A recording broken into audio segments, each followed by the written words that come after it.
to ensure that the witnesses come and give their side of the story. We would know that, of course, Mr. Matshela Koko, who testified yesterday, he had appeared before the commission last year already, and on several occasions. This was his third appearance. So when other witnesses then either corroborated or contradicted what he had to say, Deputy Chief Justice Raymond Zondo, in the interest of trying to complete and finalize a full report by the time the mandate, which has been extended, expires, called him back. And when he took to the stand, he basically testified about how the whole issue of the Tegeta license, he stands by it, in terms of Tegeta being given the advanced payments in terms of coal that they hadn't supplied yet. This is what was astounding. And Deputy Chief Justice Raymond Zondo even went so far as to say, what was the thinking behind that?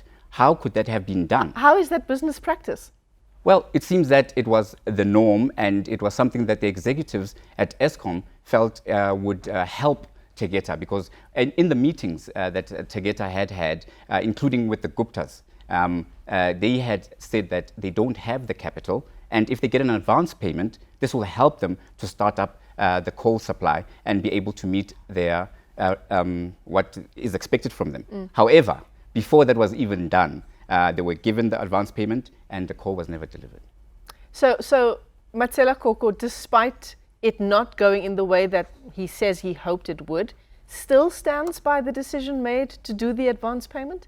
He still stands by it. And he says that the fact that he was suspended and then later brought back to Eskom, he says that that had nothing to do with the issue of Tegeta. He says that it was a personal vendetta by Zola Tsotsi, the former chairman of Eskom, because they had a personality clash, and he put other reasons before the commission. And he says, actually, his suspension was about the boilers that had been sourced by Mr. Zola Tsotsi from a Japanese manufacturer to come and be used by Eskom in the production of electricity. Hundreds of millions there, and those were never delivered either. So this is what Matshela Koko says was the real reason behind his suspension. Okay, so the likes of Brian Molefe, Anoj Singh, just bring us up to speed on whether they have appeared before the commission as well, or whether this is their first day on the witness stand. Well, as far as Brian Molefe, he has testified before the Commission of Inquiry into State Capture. Mr. Anoj Singh is also, because he would have been involved in many parastatals. You would know that, of course, he also was involved in Transnet. Right. And the thing that's interesting, Michelle, is that everywhere he seems to have gone, there seems to be these allegations that he somehow was an enabler for the Guptas to get a foothold into the parastatals. So these sort of allegations follow him all around, and he will then give his side of the story before the Commission of Inquiry. You talk about, the Commission of Inquiry finishing up its work, and there's this burden on the Deputy Chief Justice to get, let's say, the evidence from Brian Molefe, Anoj Singh, Matshela Koko. Then a witness comes and either corroborates or either gives testimony that says what he says was not true. And so we bring back Matshela Koko. Absolutely. So at what stage, does the commission say, that's it? You've come back twice now, that is it. And from here on, the commission does its work of compiling that final report. Michelle, this is the difficulty, and this is why Deputy Chief Justice Raymond Zondo is so conscious of the fact that the Commission's time is limited and he had to request an extension. This is despite the fact that COVID-19 has wreaked havoc. So what happens, in order to be fair to the witness, when allegations are made after the witness has already testified, we see that the Commission of Inquiry doesn't shy away from calling them back. This is why they keep calling back, like, for instance, Mr. Koko. Yeah. We saw that with other streams of evidence as well, where witnesses testified and gave their affidavit and spoke to it, but then when another witness came in the same evidence stream and implicated them with other allegations that they did not answer to, it is within the Commission's scope to then invite them back.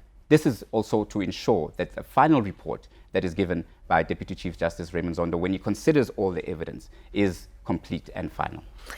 So another big headline in terms of the state capture inquiry is the fact that the former President Jacob Zuma is also set to come back to take the witness stand. That's set down for next week. The commission has now written to Zuma and to his lawyer effectively to remind him that if he does not return to the inquiry, he will be, what, in contempt? He will be in contempt. And, it will be something to watch, Michelle. We'll wait to see exactly how the Commission of Inquiry will exercise its powers. Because if he's in contempt, it means that effectively a warrant can be issued for him to be brought to the Commission of Inquiry to testify. This would not be a good thing. But as far as Mr. Zuma's legal team is concerned, they've released numerous statements last year. And one of the last statements they released was that they feel that they stick by what they said and that he will not participate with the Commission of Inquiry. And they might use the fact that the Constitutional Court has yet to rule on the issue of compelling him to appear as in their favour. Yes, they want to use... Unless the Constitutional Court comes back with the decision. Well, the Constitutional Court has already sort of made its, initial statements. When it comes back with the decision, we'll wait to see what it is. But when we heard them delivering that decision, they said that Mr. Zuma, in terms of the Commission of Inquiry, cannot be compelled to appear before the Commission of Inquiry. That was last year. So now we wait to see what will happen because Deputy Chief Justice Raymond Zondo and the Commission have gone back to basically go to court to challenge that ruling by the Constitutional Court. So it remains to be seen because the Constitutional Court, of course, is the highest authority in the land when it comes to legal matters. So this particular matter and this challenge by the Commission of Inquiry, which stems from the fact that the Commission of Inquiry is of the view that without former President Jacob Zuma's evidence, the Commission's work in terms of investigating state capture will not be complete because his name is implicated by so many witnesses. Right. Tumoale, before we let you go, the President himself, through spokespeople, through his lawyers, he's said on several occasions that he wants to have his say. He wants to give his side of the story. Is this bizarre then, that he seems to be taking every step possible to not appear before the inquiry? This is the interesting thing, Michelle, because you're absolutely correct. In the build-up to Jacob Zuma's final appearance before the Commission last year, his legal team released a statement saying that he is willing and he wants to participate with the Commission of Inquiry to ensure that he's not, seen to be obstructing its work. But when he appeared before the Commission of Inquiry, it was reminded to Jacob Zuma that at every turn he had failed to submit submissions when he was required to, and when he had initially was expected to appear before the Commission of Inquiry last year, he gave reasons that of ill health. This compelled Deputy Chief Justice Raymond Zondo to subpoena him to appear.